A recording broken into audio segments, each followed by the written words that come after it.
seconds till the enemy reaches the battlefield. Smash them! All troops deployed! Let's go all out! Hello guys, how are you today? So we have another video at ang role ko ngayon ay si Estes. And yes, I'm the healer and roamer of the team for today. At yan, backup ako ni Miss Laila. Is the right hand of the Ang tagal din bago ulit ako naging roamer kasi ewan ko ba dito sa ML, lagi ako nilalagay sa jungle. Actually, bago ako umenter sa rank, nakaset na yung kung anong lane ang gusto kong ma-assign. And lagi kong pinipili dyan, kung hindi gold lane, mid lane, jungler, at roamer. Pero bihira akong i-choose si EXP lane kasi di ko masyadong bet maging fighter ng grupo. blade in the holy light. First blood! Break play! Slain. Holy light will grant me victory. Ha!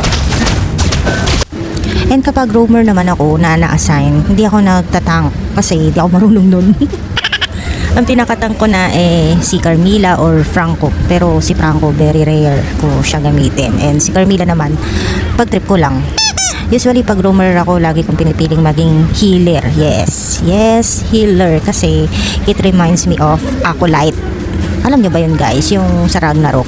At naglaro din ako noon nung way back 2005 ba yun or 2006, basta mga ganun, nakalimutan ko na, pero mga ganun panahon pa yun guys, naglaro ako ng Ragnarok at Acolyte ako dun, heal ganun, at may clan din kami noon. Teka, clan ba tawag dun? Kalimutan ko na rin kasi, pero ang naalala ko noon, magkakaklan kami ng mga barkada ko noon, tapos ako yung healer nila, at ang hirap din maging healer ng grupo guys kasi need mo ng mga items dun, kailangan mo pang bumili sa merchant ng mga kailangan mong items para makapag-heal ka. Hindi ko na nga naabutan hindi ko na ano yung Acolyte ko noon as priestess kasi gusto ko sana maging priestess para kung gusto mo lang naman na i-upgrade yung character mo doon. Pero di na ako naging priestess dun kasi parang nanawa na rin ako maglaro, tsaka ang dami mo kasing kailangan daanan bago ka maging priestess, tapos pamimili ka pa kung battle priestess ka or traditional priest. Wow! I am only a shepherd. Request back. Understood. Launch attack. Langya, ML ang usapan dapat, pero napunta tuloy sa Ragnarok. Darkness is the right hand of the light. Watch out for flank. Understood. Slain. Anyway, balik tayo sa usapang Estes. So, ayun nga, ang favorite healer ko si Estes talaga. Kasi, ayun nga, parang it reminds me of myself playing an Acolyte in Ragnarok game way back early 2000s. Basta mga ganong year. Tsaka pag Estes ako or healer ako ng team, ang unang-una kong sinasamahan marksman agad.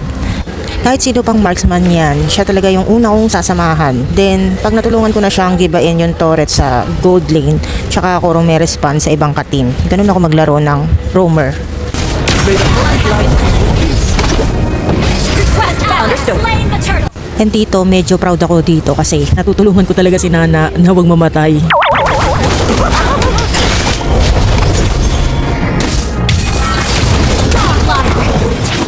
Launch attack. Okay. Launch attack. Holy light will grant me victory. Legendary. Enemy has been slain. Huwag niyo nang asahang makakakill ako dito kasi uunahan ko na kayo. Wala man lang talaga ako napatay kahit isa, kahit creeps, wala. As in, supporter lang talaga ang role ko dyan. Parang ikaw, supporter ng politiko. DDS ka ba? Realista? O kakamping? Charot na. Sorry naman na, napaka-OA ko kasi. Ayan, pinatay tuloy ako. Daldal ko daw kasi. Legendary. Burn AoE. Break play.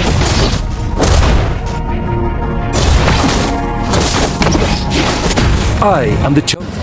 Pero guys, may mga laro din naman ako ng Estes na ako talaga yung nagiging MVP. Tapos marami rin ako nakikill. Pero in this game, walay. Pero ayos lang kasi ang role lang naman niya talaga mag-heal at mag-backup ng grupo. Hindi na din kasi sa akin mahalaga kung mag-MVP pa ako or hindi. Basta nalalaro mo ng maayos yung game at di ka pasaway. Yun ang importante doon. Tsaka guys, piece of advice lang din dito sa mga kapwa ko manlalaro ng ML. Iwas-iwasan nyo pong maging pasaway. Please lang. Kasi ang main goal nyo dito sa battlefield manalo, 'di ba? So, paano ba mananalo ang team nyo? Eto para sa akin lang opinion ko lang to. Mananalo at mananalo ang team nyo kahit napakabagsik pa ng mga kalaban nyo. kung meron kayong teamwork at walang pasaway. Love others as love yourself. Your team destroyed a turret. Narinig nyo si Estes? Love others as love yourself daw. Mega kill. Balik tayo sa usapan natin kanina about winning the battle. Ayun nga, teamwork. Pero di ko sinabing team fight ha. Teamwork yung gagampanan nyo ng maayos yung dapat nyong gampanan. Kung roamer or healer ka, syempre, supportahan mo mga kakampi mo. Yun yung trabaho mo eh. Huwag ka lumaban ng solo.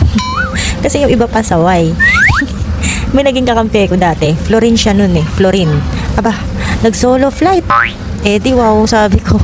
Eh marksman ako nun. Mag-isa siya dun sa EXP lane. Kasi ang pasaway din namin na fighter, eh andun sa mid. Tinutulungan yung mage. Kill. Then syempre guys, lagi nyo din titignan yung map. Kung nakikita nyo na binubugbog na yung kakampi nyo sa kabilang side, pwede nyo naman tulungan kung medyo okay ka naman sa linya mo at malapit ka lang din naman sa linya niya. Dalaw-dalaw din, especially kung assassin ka, roamer, or mage. Kasi I believe guys na kahit gaano pa kagaling yung player na kakampi mo, kung napagtutulungan na yan ng kalaban, mamamatay at mamamatay yan. Di niya rin kakayanin mag-isa, kaya need niya din ng tulong ng kateam. Monster kill. Malamang may magsasabi dyan, eh ba't naman ako? Kaya ko mag-isa kahit magsama-sama pa silang kalaban dyan. O eh di good for you. Pero let's accept na hindi sa lahat ng panahon, eh paano kung yung player sa kalaban eh magaling din? Imposibleng walang mag-defeat sa inyo, di ba? Tsaka pag ganun ang katwiran mo, eh di sana mag-isa ka na lang lumaban. Kaya mo pala silang lahat eh. I-victory mo yan mag-isa. So score check muna tayo, o di ba? Di man lang talaga ako nakakill. So, tinanong ko pala si Gemini kung ano ibig sabihin nito. So, ito daw po ang ibig sabihin niyan and kayo na po ang bahala magbasa kung ano ang explanation ni Gemini.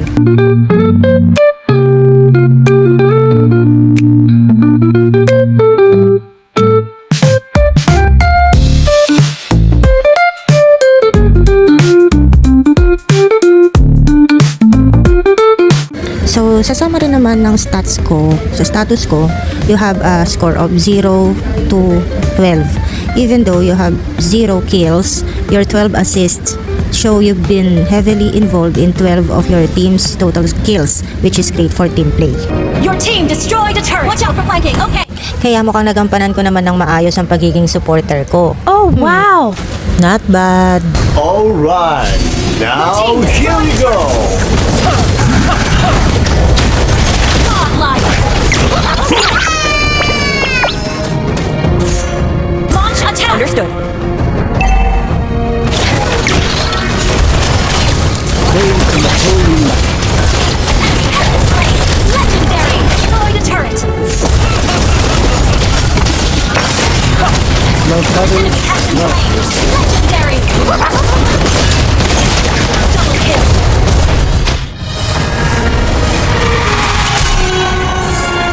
Victory.